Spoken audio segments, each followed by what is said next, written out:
Filipenses no capítulo 3, no verso 10. Paulo diz assim: eu quero conhecer a Cristo, o poder da sua ressurreição e a participação dos seus sofrimentos, tornando-me como Ele na sua morte, para de alguma forma alcançar a ressurreição dentre os mortos. Não que já tenha obtido tudo isso, ou tenha sido aperfeiçoado, mas prossigo para alcançá-lo, pois para isso também fui alcançado por Cristo Jesus. Irmãos, não penso que eu mesmo já o tenha alcançado, mas uma coisa eu faço, esquecendo-me das coisas que ficaram para trás e avançando para as que estão adiante, prossigo para o alvo, a fim de ganhar o prêmio do chamado celestial de Cristo Jesus.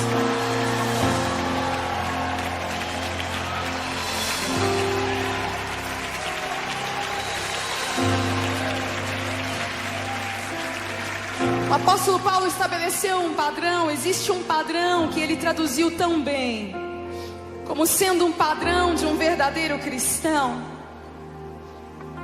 Ele diz: eu quero conhecer a Cristo, eu quero conhecer o poder da sua ressurreição, e eu quero conhecer a participação dos seus sofrimentos. Em outras palavras, Paulo diz: eu quero conhecer a Jesus, me aprofundar neste relacionamento com Ele. Eu quero conhecer o Espírito Santo de Deus, o mesmo Espírito que ressuscitou a Cristo Jesus dos mortos, é o Espírito que habita em mim e em você. E a Bíblia nos diz: não se embriague, não se embriague com vinho no qual há confusão. Tantas coisas embriagam esta geração, tiram a atenção desta geração, mas é tempo de nos enchermos do Espírito Santo de Deus. Aleluia. E uma outra marca na vida do cristão verdadeiro é que ele busca participar dos sofrimentos de Cristo Jesus. Nós somos uma geração que não suporta ouvir falar em sofrimento. Quem aqui gosta de sofrer? Ninguém.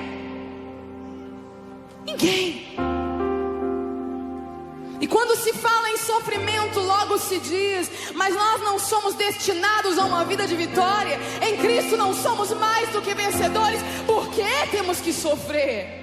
Sofrimento não tem nada a ver com a vida cristã. Quero te dizer que sofrimento tem tudo a ver com a vida cristã.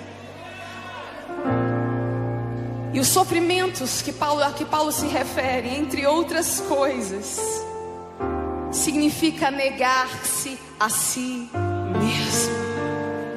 Negar-se a si mesmo. Jesus Cristo disse: se alguém quiser vir após mim, negue-se a si mesmo, tome cada dia a sua cruz e siga-me. Existem pessoas, e Paulo fala sobre isso no final do capítulo 3 de Filipenses. Ele diz: eu digo com lágrimas que existem pessoas no meio da comunidade cristã que são inimigos da cruz de Cristo. E quando é que se tornam inimigos da cruz de Cristo? Quando eles não têm fome e sede por conhecer a Jesus. Quando eles não têm fome e sede por se encher do Espírito Santo. Quando eles não se interessam em dizer não à sua própria carne, em negar-se a si mesmo. Não há como viver a vida de Cristo Jesus, não há como estar ligado a Jesus, não há como viver a vida abundante de Cristo Jesus se não negarmos a nós mesmos. Existem pessoas nos nossos dias, dentro da grande estatística de evangélicos no Brasil, dizem que somos cerca de 40 milhões de evangélicos no Brasil hoje. Mas existem pessoas dentro desta estatística de 40 milhões que não se enquadram dentro daquilo que Paulo falou, porque não tem fome e sede por mais de Deus, não tem fome e sede pelo pão da vida que é Jesus, não buscam ser cheios do Espírito Santo de Deus e não negam a si mesmos, não buscam viver uma vida de renúncia e piedade. Eu quero te dizer que não há como viver o evangelho do seu próprio jeito. Não há como montar um evangelho para você, viver aquilo que apenas te interessa, viver aquilo que te agrada. Ou nós vivemos do jeito que Jesus quer, ou não vivemos com Ele, ou somos por Ele, ou somos contra Ele. Não há como ficar no meio termo. Não existe comunhão entre luz e trevas. Não há como andar com Jesus e andar servindo o pecado, servindo a sua carne. Não há como andar com Jesus e fazer negociações com o pecado. Não existe possibilidade de se ter uma aliança com Jesus e uma aliança com o mundo.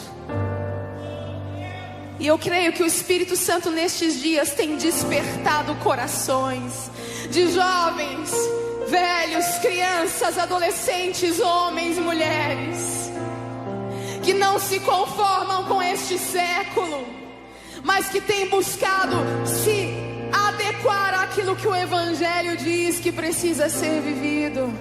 E Paulo disse: eu quero conhecer a Cristo. Quero conhecer o poder da sua ressurreição. E quero compartilhar dos seus sofrimentos. Existe uma vida de renúncia. E quanto mais renunciamos a nós mesmos, mais somos cheios da glória e da presença de Deus. E é tempo que essa geração se levante. É tempo que você se levante para não ser mais um no meio de uma grande estatística de muitos evangélicos. É tempo que você se levante no poder do Espírito Santo. Eu queria pedir a você, feche os seus olhos onde você está. Mesmo você na sua casa assistindo esse DVD, talvez você tenha vivido até aqui uma vida onde você negociou coisas do Evangelho, uma vida onde você viveu aquilo que você quis viver, aquilo que te agradou. Mas Jesus está te chamando: venha compartilhar dos meus sofrimentos, para compartilhar da minha glória e da minha presença. Venha compartilhar de quem eu sou. Jesus diz: eu sou a videira verdadeira, vocês são os ramos. Aquele que estiver ligado em mim vai dar muitos frutos, e os frutos são um caráter formado à semelhança de Cristo Jesus. Os frutos são um caráter transformado de acordo com Cristo Jesus. E o Senhor está nos chamando para sermos estes que marcam uma geração, com a sua presença. Levante as suas mãos a Ele.